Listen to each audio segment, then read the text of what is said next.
ఆయన దేవుణ్ణి దర్శించుకోవచ్చు.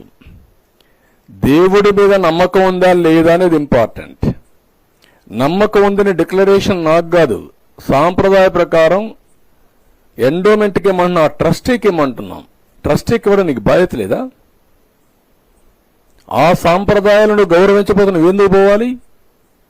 నీకు అధికారం ఇచ్చింది ముఖ్యమంత్రిగా అధికారం ఇచ్చారు, కానీ సాంప్రదాయాలకు విరుద్ధంగా పనిచేయమని మీకు అధికారం ఇవ్వలేదు. You must know that. అది అడిగితే బూతులు తిట్టారు. ఇంకా ఏ ఎక్స్టెంట్కి పోయారంటే, ఏంటయా హనుమాన్కి చేయి నరికేస్తే ఏమైంది? బొమ్మే కదా.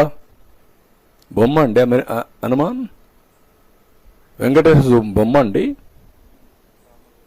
రాముల వారి తల తీసేస్తే ఏముంది? ఇంకో విగ్రహం పెట్టుకోవచ్చు కదా. ఎందుకు వీళ్ళంతా వారు చేస్తున్నారంటే మీకు అంతా ఇదండి.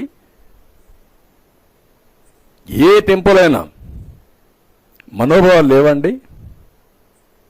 రథాలు పోతే, ఆ కొండ సింహాలు పోతే ఏముంది ఇంకోటి చేయించుకో. ఆ రథం కాలిపోతే ఏమైంది? కాలిపోయింది, తేనెటీగలు వచ్చాయి. అంటే అంత రెక్లెస్ సమాధానాలు. ఈ పోర్టులో అగ్ని ప్రమాదం జరిగితే జరిగింది, ఏం జరగదా?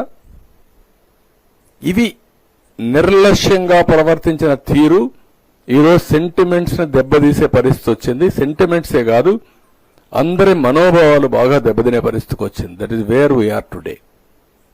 అందుకే నేను ఈ బాధపడుతూ చెప్తున్నా, ప్రతి ఒక్కరూ కూడా మనం భగవంతుడిని క్షమాపణ కోరాల్సిన అవసరం ఉంది. మనమందరం ఉండి భగవంతుడికి అపచారం జరగకుండా కాపాడలేకపోయామనేది, మనందరం నివారించలేకపోయామనేది క్షమాపణ కోరుకోవాల్సిన అవసరం ఉంది. ఇంకా భగవంతుడే చూసుకుంటాడు, అది వేరే విషయం. కానీ మనందరి బాధ్యత, ప్రతి ఒక్కరూ ఎవరైనా సరే ఆయన పైన నమ్మకం ఉండే ప్రతి ఒక్క వ్యక్తి క్షమాపణ కోరుకోవాల్సిన. ఇంకా ఇలాంటి వాళ్ళు ఉండి ఎదురుదాడి చేసే వాళ్ళు ఉన్నారంటే ఇంకా భగవంతుడే దానికి సాక్షి. నేను వెరీ క్లియర్ అన్నట్టు. ఏ మతమైనా సరే, ఎవరైనా సరే, దాని తప్పులేదు. నీకు ఏ నమ్మకం అది చేసుకో, నేను ఎప్పుడు కాదన్నా. కానీ ఇలాంటి దౌర్జన్యాలు చేసి, ఎదురుదాడులు చేసి, ఇష్టానుసారంగా అబద్ధాలు చెప్పి, అబద్ధాలని నిజాలుగా నమ్మించాలని ప్రయత్నం చేయడం స్వామి ద్రోహం. I'm very clear.